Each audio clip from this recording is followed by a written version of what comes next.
In this lesson, we will see together the possessive pronouns, but we will see more precisely le tien.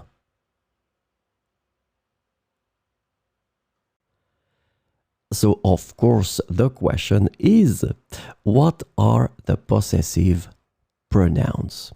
Well, they replace a noun previously mentioned to avoid repetition. This is the concept of the pronouns in French to replace a noun that was mentioned.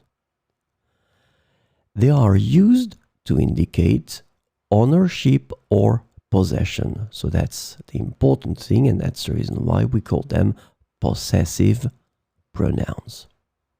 And the last thing that is quite important, they agree in gender and numbers with the thing or things being possessed.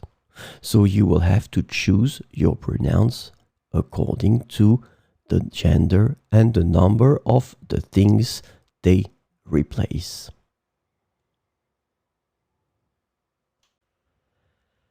So this lesson is about le tien. And the possessive pronoun le tien can be translated into English as yours, your own, or your one, depending on the context. Keep in mind that le tien is masculin singulier. So we will see some examples with le tien. Mon téléphone est neuf, mais le tien semble beaucoup plus récent.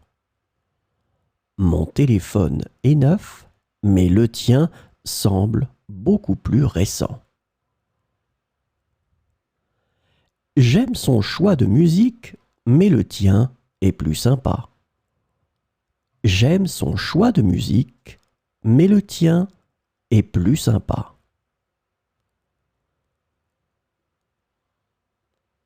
Son appartement est spacieux, mais le tien a une vue incroyable.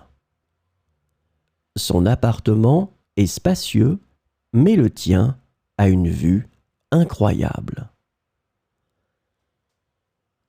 Son chemisier est joli, mais le tien a des motifs intéressants. Son chemisier est joli, mais le tien a des motifs intéressants.